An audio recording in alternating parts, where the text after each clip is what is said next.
Ivan අද අපි කතා කරන්න යන්නේ රාවණා පුරාවෘතය ගැන. ඉතින් රාවණා පුරාවෘතය ගැන මිත්‍යා කතා, ජනකතා, පුරාවෘත රාශියක් තිබෙනවා. ඒවා ඉතින් කිරලා මැනලා ඉදිරිපත් කරන්න ඕන දේවල්.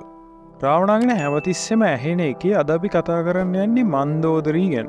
ඉතින් අපි ඊටු ටික වීඩියෝ එකට ගිහිල්ලාම බලමු.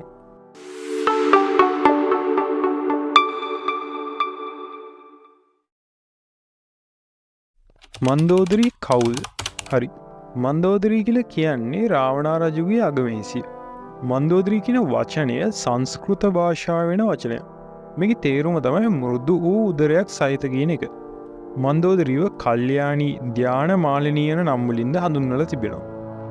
මන්දෝදරීගේ පියා යක්ක ගෝත්‍රයේ බලවතෙකු වූ මායාසුර නම් පුද්ගලයෙකු වුණා. පුරාණෝක්ති වලට අනුව ඔහු හෙළයේ මහා ගෘහ නිර්මාණ ශිල්පියෙකු වශයෙන් හඳුන්වා දී තිබෙනවා. දියණියක් විවාහ කිරීමේදී දායාද පවරන සිරිත මුලින්ම ආරම්භ කරලා තියෙන්නේ මන්දෝදරීගේ පියා බව සඳහන් වෙනවා. එසේ දුන් දායාද අතර ත්‍රිශූලය ඒ වගේම දඬු මොනරේ තිබූ බව සඳහන් වෙනවා. සීගිරියේ පිහිටි ගිරිමාලිගය නිර්මාණය කරන්නේ මන්දෝදරීගේ පියා බව සඳහන් වෙනවා. මොහු මියගිය පසු විශ්වකර්ම නමින් දේවත්වයට පත් වූ බවත් සඳහන් වෙනවා.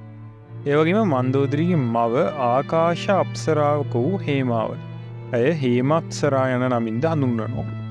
මන්දෝදරිය හා බැඳුණු අපූර්ව මලක් තිබෙනවා. මේ මල තමයි මදාරා මල. පුරාවෘතවලට අනුව රාවණා රජු දක්ෂ වෛද්‍ය පරීක්ෂකයෙක්. ඔහු විසින් කරන ලද ජීව විද්‍යාත්මක පරීක්ෂණයකට අනුව තමයි මේ පුෂ්පය නිර්මාණය කරලා තිබෙන්නේ. මදාරා ගසට මෙන්ම පුෂ්පයටද කිසිදු කෘමියෙකු ලං නොවන බව සඳහන් වෙනවා. එවගේම අසිපත්වල මිට නිර්මාණය කරන්න මදාරාලී යොදාගෙන තිබෙනවා. එක යුද ජයග්‍රහණවලට හේතු වූ බව පුරාවෘතවල සඳහන් වෙනවා. එවගේම මදාරා ශාකයට අලින් දමනය කිරීමට හැකියාවක් තිබූ බව සඳහන් වනවා. සීතා මන්දෝදරීගේ දියණියද. පුරාවෘතවල සඳහන් වන පරිදි මන්දෝදරී හා රාවණාගේ දරුවන් ලෙස ඉන්ද්‍රජිත්, අතිකය හා අක්ෂය යන කුමාරවරුන් අපිට පෙන්වා දෙන්න පුළුවන්. ඒ වගේම මන්දෝදරී හට දියණියන්ද සිටි බවට වාර්තා වනවා.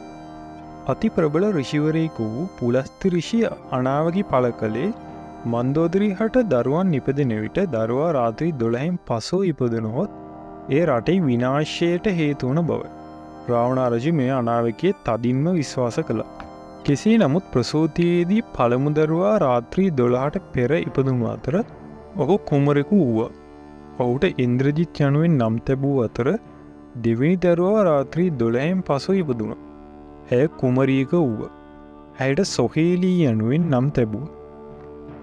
පුලස්ති ඍෂිගේ අනාවකිය තදින්ම විශ්වාස කළ රාවණා රජු පුංචි සොහේලී දියණියව ගංගාවක් මත පාගල හැරි අතර අනතුරුව මාලිගාවට ගොස් එක් දරුවෙකු ප්‍රසූතියේදී මියගී බව සැලකර සිටිය. අනතුරුව සොහේලී බිලිඳිය ගංගාවෙන් මුහුදට වැටි මුහුද ඔස්සේ ඉන්දියාවට සේන්දු වුව. ඉන්දියාවේදී ගොවියෙකුට ඇය හමු වූ නිසා නගුල යන අර්ථය ඇතිව ඇයට සීතා යනුවෙන් නම් තැබූ. පසු ඉන්දියාවේ ජනක රජු ඇයව හඩාවදා ගත්තා. ජනක රජුගේ දියණිය යන අර්ථයෙන් ඇයට ජානකී යනුවෙන්ද නම් පටමැදුණු. රාවණගේ සොහිරිය වූ සුපර්ණකා හට රාමගේ මලනුවන් කර බලහත්කාරය නිසාවෙන් ස්ත්‍රීන්ගේ අගේ පෙන්වීමේ අරමුණින් රාවණා සීතාව පැහැරගෙන ආ බව සඳහන් වෙනවා.